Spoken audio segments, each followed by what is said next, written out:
আপোনালোকে 1 টকাও নিদিয়াকৈ কাকো এখন তামোল নোখোৱাকৈ আপোনালোকে চাকৰি পাইছে। এতিয়া আপোনালোকৰ সমহাৰৰ বেতন আপোনালোকৰ দিয়ে এইখিনিও যি পাব লগা আছে সেইখিনিও 1 টকাও নিদিয়াকৈ এখনো তামোল নিদিয়াকৈ আৰু এহেজাৰ টকা আন্দোলনৰ নামত চান্দা নিদিয়াকৈও আপোনালোকে সেইখিনি পাব।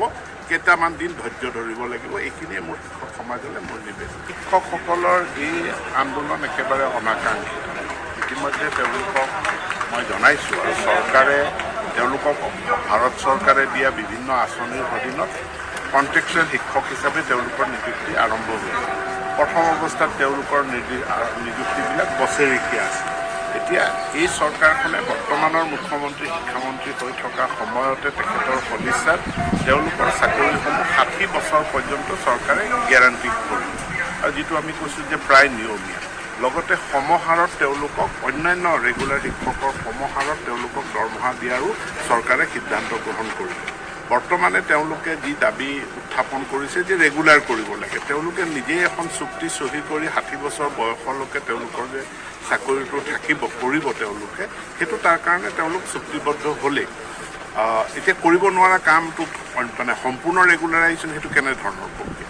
তেওঁলোকক কণ্ট্ৰেকচুৱেল হিচাপে নিযুক্তি লাভ কৰিছিলে। এতিয়া 60 বছৰ পৰ্যন্ত চৰকাৰে তেওঁলোকক নিশ্চিতি প্ৰদান কৰিলে, তেওঁলোকৰ লগত চৰকাৰে চুক্তিও চহী কৰিলে। তেওঁলোকে কৈছে যে তেওঁলোকৰ ডিএটো বঢ়াই দিব লাগে। 17% ইতিমধ্যে তেওঁলোকে প্ৰাপ্য দিয়ে তেওঁলোকে পালে। বাকীখিনি চৰকাৰৰ বিবেচনাধীন, চৰকাৰৰ সুবিধা অসুবিধা থাকে, বাকীখিনিও কৰিম বুলি চৰকাৰে তেওঁলোকে প্ৰতিশ্ৰুতি দিছে। যোৱাকালি ৰাতি সমগ্ৰ শিক্ষাৰ MD তেখেতসকলৰ লগত 2 ঘণ্টা ধৰি আলোচনা কৰিছে। তাৰ আগত ময়ো তেওঁলোকৰ লগত 2 ঘণ্টা ধৰি আলোচনা কৰিছোঁ। কিন্তু তাৰপিছত আজি আকৌ আন্দোলনটোৰ ওপৰত বেছি গুৰুত্ব দিছে।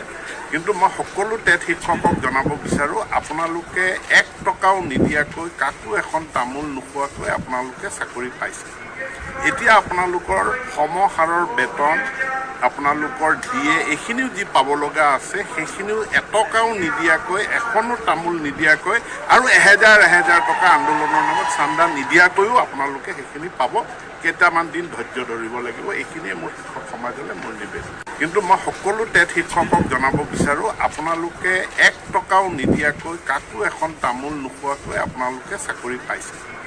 এতিয়া আপোনালোকৰ সমহাৰৰ বেতন আপোনালোকৰ দিয়ে এইখিনিও যি পাব লগা আছে সেইখিনিও 1 টকাও নিদিয়াকৈ এখনো তামোল নিদিয়াকৈ আৰু এহেজাৰ টকা আন্দোলনৰ নামত চান্দা নিদিয়াকৈও আপোনালোকে সেইখিনি পাব।